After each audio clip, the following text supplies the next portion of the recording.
गौतम बुद्ध का जीवन उस समय का है जब उत्तर भारत में महान जनपदों का विकास हो रहा था। समाज में यज्ञ तप और कर्मकांड का प्रभाव था। राजकुमार सिद्धार्थ ने 19 वर्ष की आयु में गृह त्याग दिया क्योंकि उन्होंने वृद्धावस्था, रोग और मृत्यु को देखकर जीवन की अनियता को समझ लिया था। उन्होंने 6 वर्षों तक कठोर तपस्या की। बाद में यह निष्कर्ष निकला कि अत्यधिक तप और अत्यधिक भोग दोनों ही अतियां हैं। इसके बाद उन्होंने मध्यम मार्ग को स्वीकार किया। बोधि वृक्ष के नीचे संकल्प। क्षेत्र में एक पीपल वृक्ष के नीचे उन्होंने ध्यान आरंभ किया।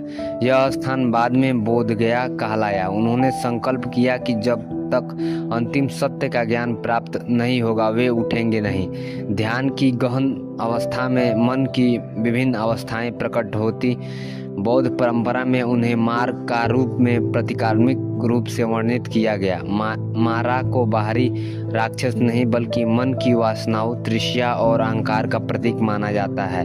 वासना का स्वरूप। बुद्ध ने अपने अनुभव से जाना कि वासना केवल काम इच्छा तक सीमित नहीं। वासना के 3 मुख्य रूप हैं: काम तृष्णा, इंद्रियां, सुख की इच्छा, भौतिक इच्छा, बने रहने या सत्ता प्राप्त करने की इच्छा, विभव तृष्णा, किसी अवस्था से बचने या नष्ट करने की इच्छा। ध्यान के समय ये तीनों प्रकार की वृत्तियां मन में उठती हैं। जब सिद्धार्थ ध्यान में थे तब मन की स्मृतियां, इच्छाएं और भय उठे। बौद्ध ग्रंथ में इसे प्रतीकात्मक रूप से मार से प्रतिलोभन बताया गया है।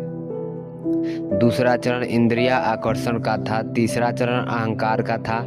तुम कौन हो जो ज्ञान प्राप्त करोगे? सिद्धार्थ ने इन प्रवृत्तियों को दबाया नहीं बल्कि उन्हें निरीक्षण किया। उन्होंने देखा कि प्रत्येक इच्छा उत्पन्न होती है, कुछ समय रहती है और समाप्त हो जाती है। यह अनियता का प्रत्यक्ष अनुभव था। पृथ्वी की साक्षी बनाना। परंपरा के अनुसार जब मार ने अधिकार का प्रश्न उठाया तब सिद्धार्थ ने पृथ्वी को स्पष्ट किया। इसका अर्थ है कि उन्होंने अपने पूर्व प्रयास, तप और साधना का प्रमाण माना। यह घटना बौद्ध परंपरा में भूमि अस्पष्ट मुद्रा के रूप में प्रसिद्ध है। इस अवस्था के बाद अपने भीतर गहन स्थिरता उत्पन्न होती है। ज्ञान की प्राप्ति। प्रातः काल उन्हें 3 प्रमुख ज्ञान हुए: पूर्वजन्म का स्मरण, कर्म और उनके परिणाम का ज्ञान, तृष्णा और अज्ञान से मुक्ति का मार्ग। उन्होंने जाना कि दुख का मूल कारण तृष्णा है, वासना का पूर्वजन्म चक्र को बनाए रखना है।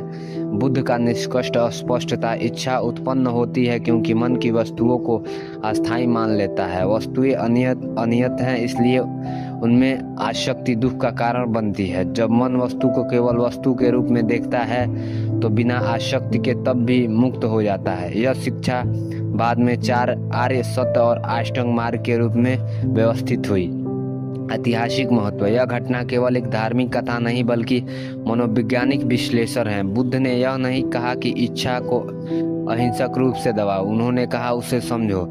समझ के साथ इच्छा को पकड़ ढीली हो जाती है। निष्कर्ष। बुद्धि की वासना पर विजय किसी बाहरी युद्ध की कहानी नहीं, यह मन के भीतर उठने वाली प्रवृत्तियों को पहचानने और उन पर पार पाने की प्रक्रिया है। इसी अनुभव के बाद सिद्धार्थ बुद्ध कहलाए, अर्थात जागृत व्यक्ति। हमें उम्मीद है कि भगवान बुद्ध की सिद्धार्थ की बुद्ध बनने की ये कहानी आपको प्रेरित करती होगी कि इच्छाओं को दबाना नहीं है, उन्हें उनके साथ बुद्ध के न्यायों और उनके दिए हुए उपदेशों के साथ आगे बढ़ना है। हमें उम्मीद है कि आपको ये उनकी चीज़ें पसंद आई होगी।